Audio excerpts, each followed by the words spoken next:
Mr. Robinson, you are here today on indictment 2022 GS 23-2108, and you are here today pleading to aiding and abetting homicide by child abuse.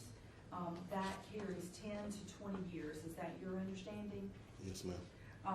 That is classified as a violent and most serious offense. Is that your understanding? Yes, ma'am. In other words, that's 2 of your 3 strikes with regards to life without the possibility of parole. Do you know that? Yes, ma'am. Have you discussed this charge with your lawyer? Yes. Are you happy with what your lawyer's done for you? Yes, ma'am. Are you under the influence of drugs or alcohol here today? No, ma'am. Has anyone forced you to plead guilty? No, ma'am. Has anyone promised you anything to get you to plead guilty? No, ma'am. When you plead guilty, you give up certain constitutional rights. One is your right to remain silent about this charge. Do you know that? Yes, ma'am. You also give up your right to a jury trial. At that trial, your attorney could call witnesses for you, cross-examine witnesses against you, and say you have to prove your guilt beyond a reasonable doubt. But when you plead guilty, you give up your right to a jury trial. Do you know that? Yes, ma'am. This sentencing sheet says that you're 35 years old. Is that correct? Yes, ma'am. How far have you gone in school?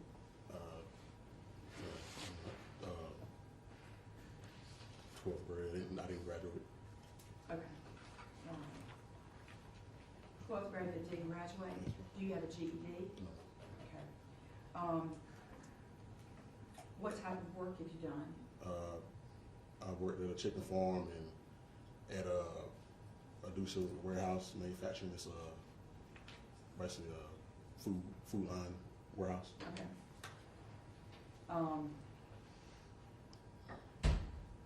Are you currently employed? No, ma'am. Okay. Have you ever been treated for any mental health disorder? No, ma'am. Have you ever been treated for any substance abuse disorder? No, ma'am.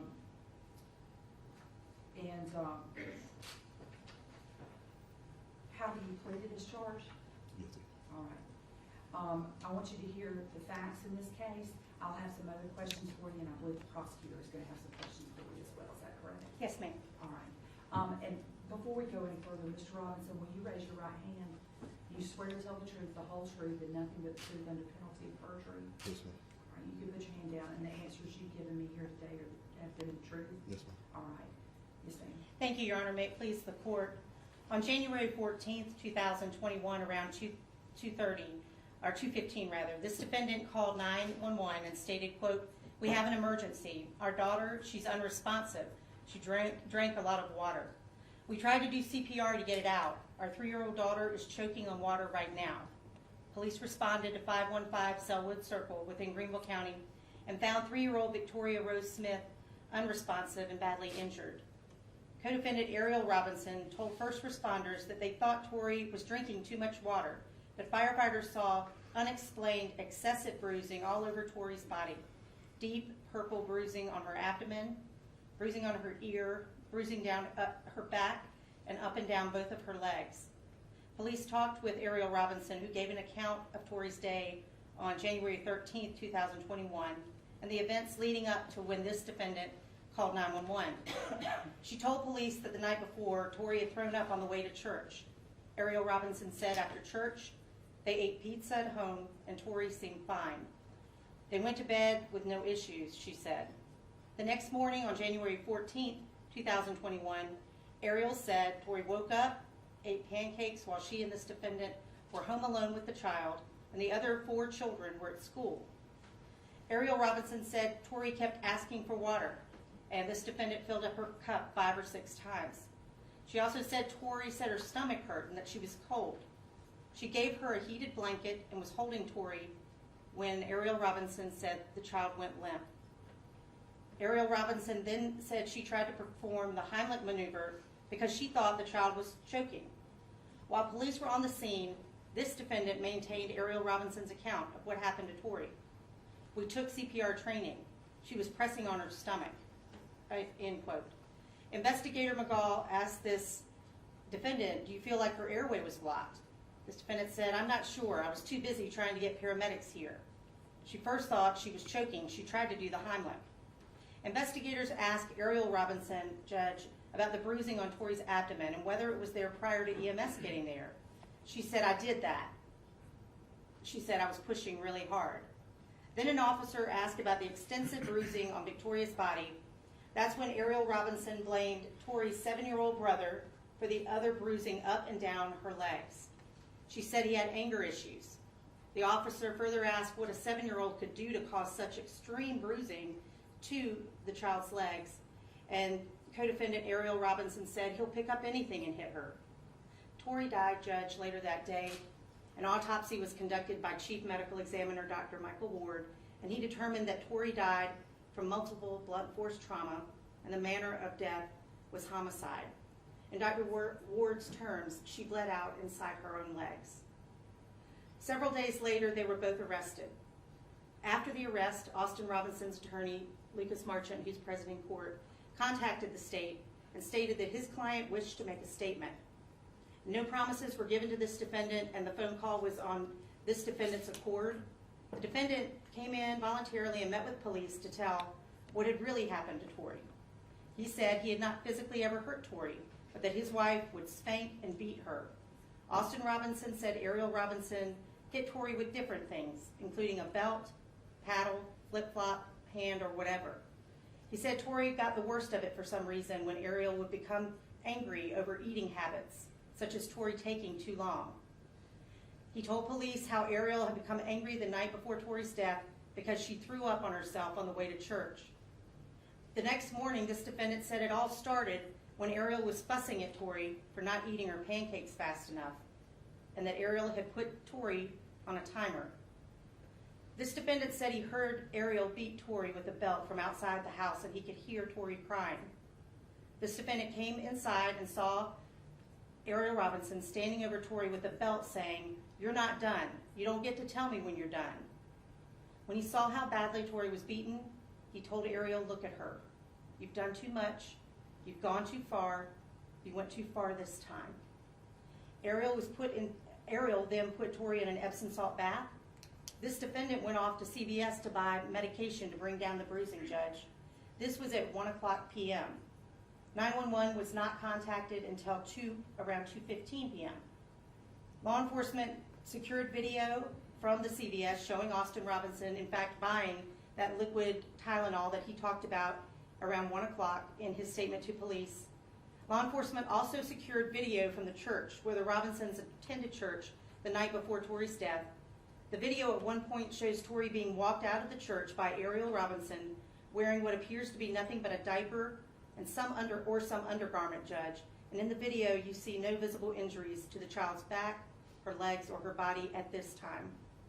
The child did not have any known health problems, did not attend school, and at the time of Tori's death, the Robinsons were fostering to adopt Tori and her 2 brothers. Judge, the state has a few questions to ask Mr. Robinson. All right, Mr. Robinson, before we go any further, you heard the facts as stated by the solicitor.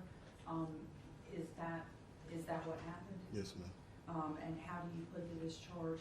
Homicide by aiding and abetting, homicide by child abuse? Yes. All right, I'll accept your plea as being freely and voluntarily made with the advice of extremely competent counsel with whom you say you're well satisfied. Plea does have a substantial factual basis. I'll remind you you're under oath. All right. Mr. Robinson, when you were outside the house that morning, what did you hear? I heard Tori screaming and crying. And what were you doing outside the house? I was putting up, doing a little bit of yard work. Basically just I just let my van get towed off and all that stuff.